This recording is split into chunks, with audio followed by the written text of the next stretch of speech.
Hello, Warwick. Hello, Nicole. Hello, listeners. Hello, listeners. Warwick, Yes, Nicole. how does AI stay fit? How does AI stay fit? I got no idea. It follows a bite-sized exercise routine. Oh my gosh.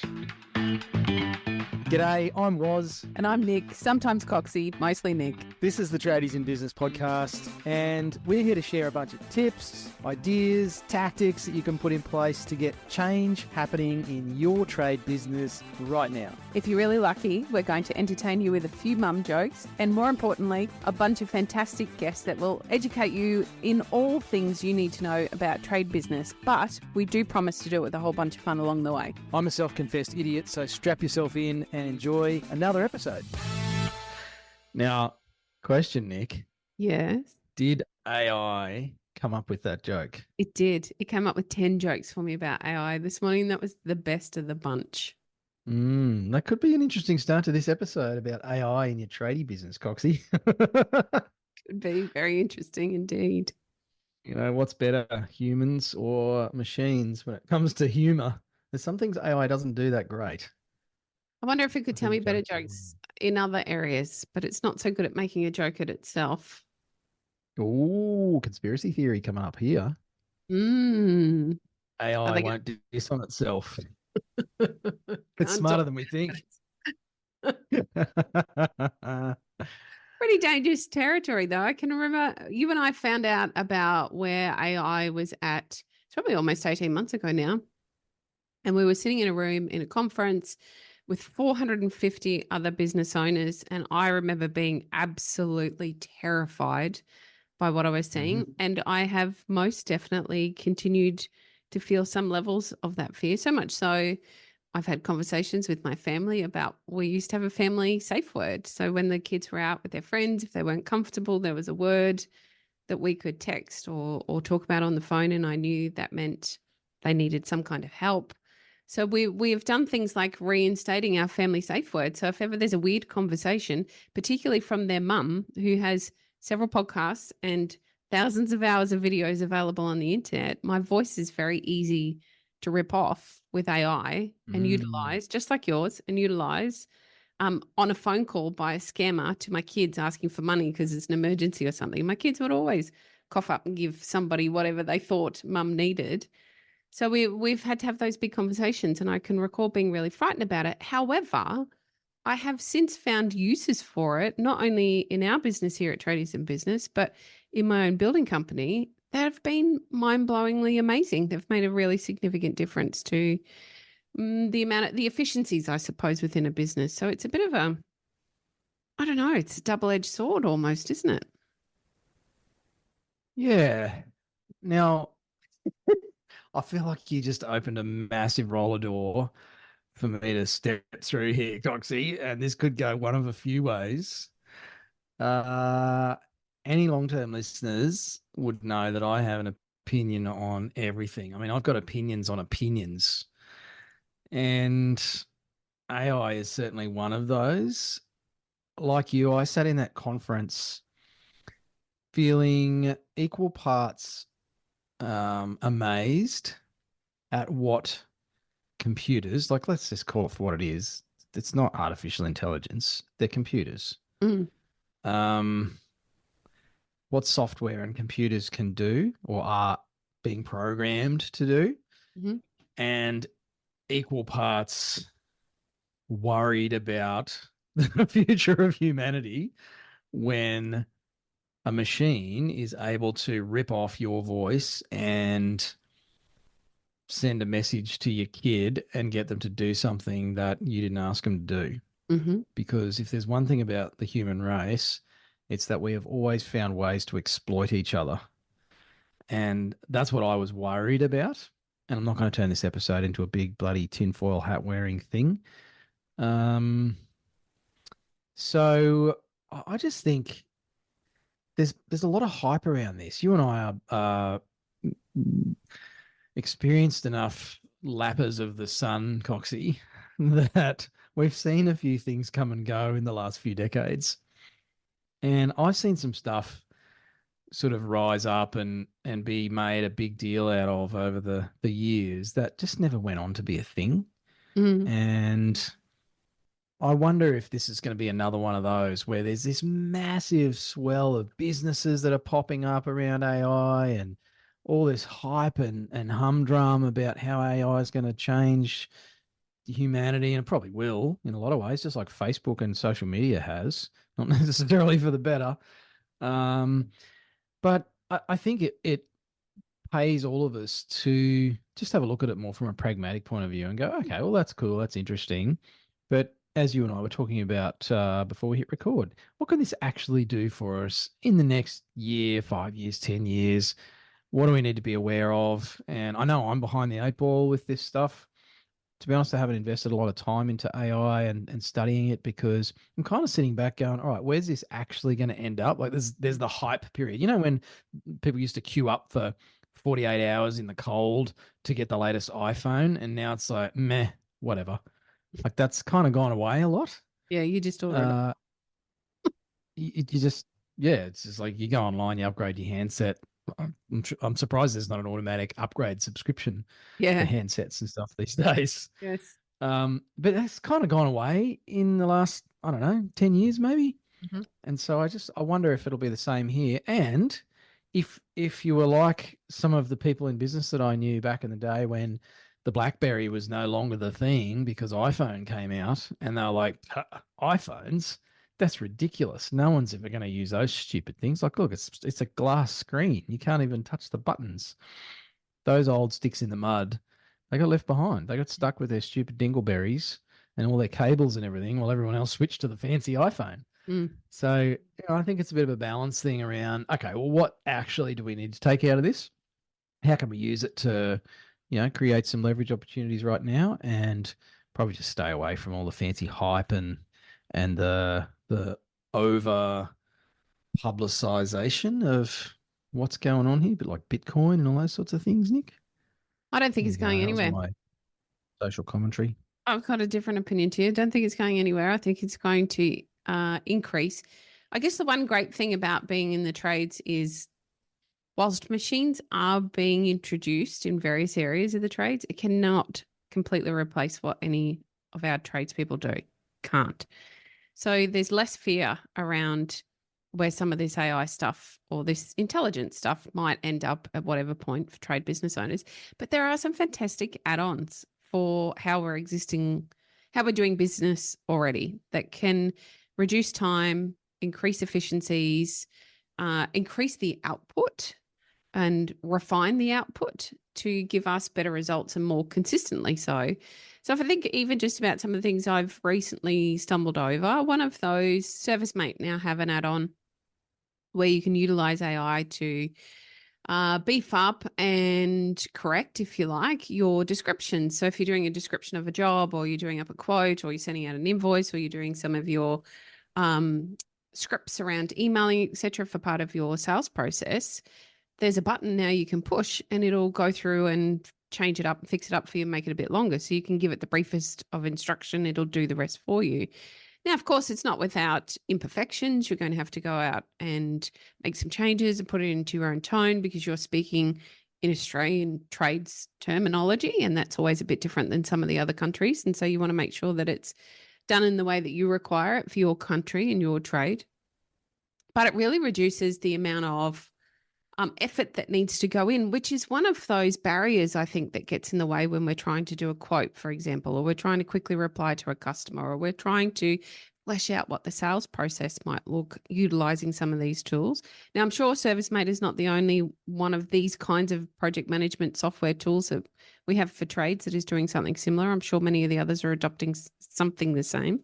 But that's only one step where it can certainly assist with your business. Some of the other stuff is about your marketing. It's fantastic for your marketing. Canva now has some AI add-ons that can assist in these areas as well, so that you're not having to do all of the thinking all of the time. Now, again, nothing's perfect. You're going to have to go through and do a bit of editing, but that's going to take a lot less time than coming up with all of the ideas and doing it all yourself. When we can utilize these tools to, I don't know that's necessarily a shortcut. It's more of a strengthening to what we're having to do in our businesses anyway. and create some more efficiencies, we then have more time to go and do the things that AI can't help us with at the moment. And I think that can be a real strength for all business owners, but particularly for trade business owners, where quite frankly, this is not often their strong suit. It's not, I don't know too many tradies that went into the trades and love writing big long novels on their social media or love writing their newsletters or a blog post. They're not interested in those things. And that's okay, because now we have the ability to utilize a tool to at least do a first draft for you so that you can go through, do a bit of corrections, and it's done. No longer is that big barrier in the way for you. There's no more excuse. You have an opportunity to take it on board and make a change. But don't think it's going to stop there. I think that we'll start to see some extensions in our bookkeeping software. If you thought about it broadly, something like HubDoc is almost AI already. It's reading the information that you're sending through to it and appropriately coding it in your system already. I think there'll be more extensions to that in a very short period of time. And that's only the beginning. I think there'll be a lot of change to come over the next couple of years. So I'm a firm believer it's not going anywhere. I'm also a firm believer that we need to adopt some of these changes earlier rather than later, like you're talking about with the BlackBerry. I think if we leave some of these changes and jumping on board until they're tried and tested and we're confident it's okay, sometimes that can pass us by and we've missed some of those opportunities. I think we spoke last year about how there was an opportunity to use something like ChatGPT, which is a text-based AI platform, which language model, yeah, you can give it a question or you can give it some suggestions or prompts, and it'll throw back a whole bunch of text at you. And when I look on social media now, I would say a good 50% of businesses, and probably big business, are utilizing some sort of AI because you can read it in the text. The text certainly sounds a particular way. And I can recall having a conversation at that point around how tone is being lost. And I actually think whilst in the first instance, I was like, oh, I feel a bit frightened about tone being lost. I think for most businesses, that's not a problem because consumers are being trained to go without that tone now. So it doesn't become, again, another barrier or another reason why they wouldn't use you. So another reason why you shouldn't be doing it. It's actually a reason why you should. When you see big business that your consumers are utilizing every day, think Bunnings, the grocery stores, the fuel stations, the takeaway shops, they're all using it.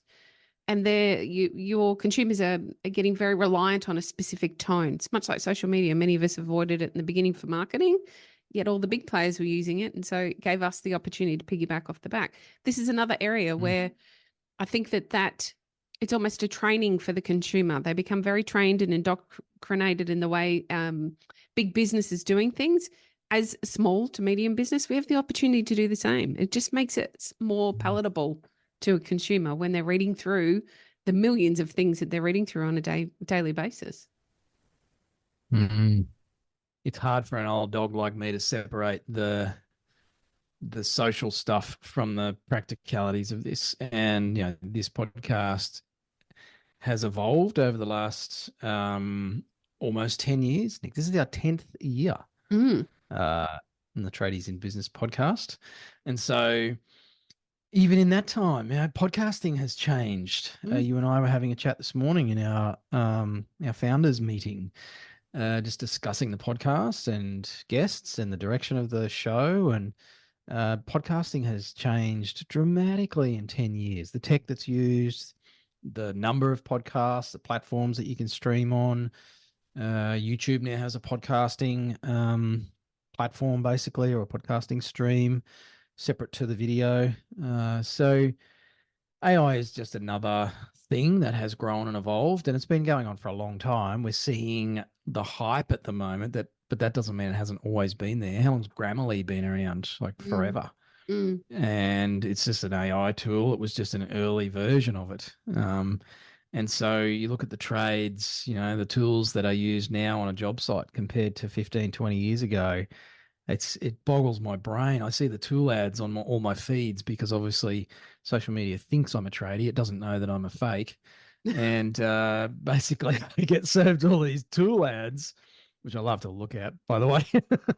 And I'm like, holy crap. Like once upon a time you had to do that by hand, or it'd take you, you went to a machine shop and they cut you something on a CNC, and now you've got these tools that just do this fancy thing, like even biscuit cutters, like that was high-end specialty gear that cost mega bucks 20 years ago, Mm. and all that sort of stuff now. They're hand tools. So AI is just the same, but it's for business people. And the point I really want to make, Coxie, is that it's about leverage. And I love that you use the T word, the tool word, because as a tradie business owner, you have a finite amount of time.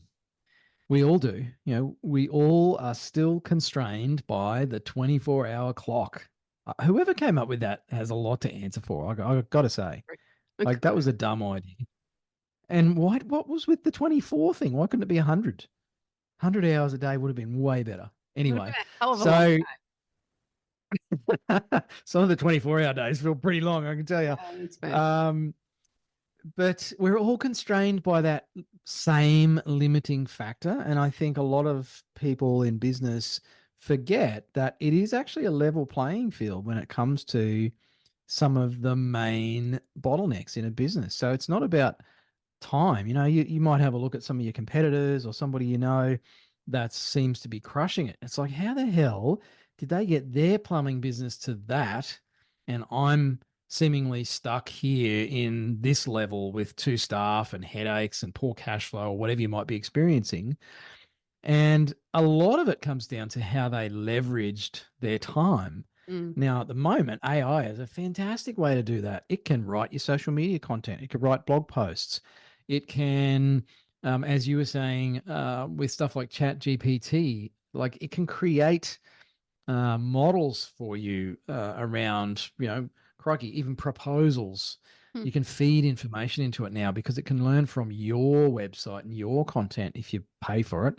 And if you've ever chatted online with another business, so you mentioned the big corporates, Coxie, you know, you jump on the help chat, it's all machines now. And it's actually learning so quickly that it's able to go and answer a lot of questions and take actions to rectify something in your account or whatever. There's no humans at the end of that.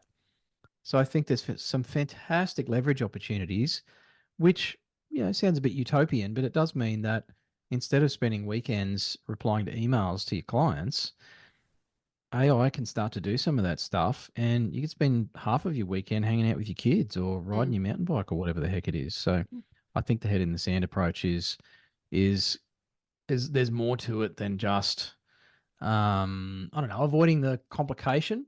It's actually choosing to miss out on some other cool stuff in life by sticking our head in the sand around this. It's a great opportunity for business, and now's the time to jump on it before it kind of passes you by, and it will continue to evolve and change. And if you're not already seeing it in your job management software or your project management software, it'd be worth asking whether it's something that's on the radar for them to be bringing to the table, because it is really going to give you the opportunity to reduce some of the time and the labor intensity of what you're doing. Those efficiencies can really make a great big difference to what your week looks like. So maybe it's time to start to explore. Maybe this episode was entirely created by an AI. Well, apparently it can do that. How do you know if it's actually me and you, Nick? Because This could be a machine talking to your listeners. nah, we're too goofy. I think. Well, first I of all, why waffle would too much. anybody be bothered? I don't think a computer could possibly make up as much shit as I do and put that into an episode. How lucky are you, listeners? Anyway. Look, if you want to learn more about AI, we don't talk much about it in our content yet, but it is coming. If you just want to learn more about getting ahead in your tradie business, best place to go for our stuff is our website. Go to tradiesinbusiness.com.au. We've got some free training on there. There's information about our programs. You can read our blog. We do write some good articles ourselves sometimes. Sometimes we let the machines do it for us. But there's heaps of tips, there's downloads, there's all sorts of cool stuff on the website. That's kind of our main shed full of gear. So go check that out if you want to do anything about your tradie business this year, 2024. We're going to bring some more content to you this year. We're changing things up, as we said in our earlier episodes. So expect to see some different episodes coming at you this year. And we're going to revive an old episode format that I think used to work pretty well. Worked pretty well for us, Coxie. We liked it. We're going to kick that back into gear. We're going to jumpstart that one and start her up again, blow the cobwebs off. So we're looking forward to getting stuck in this year. Thanks for listening. Hooroo.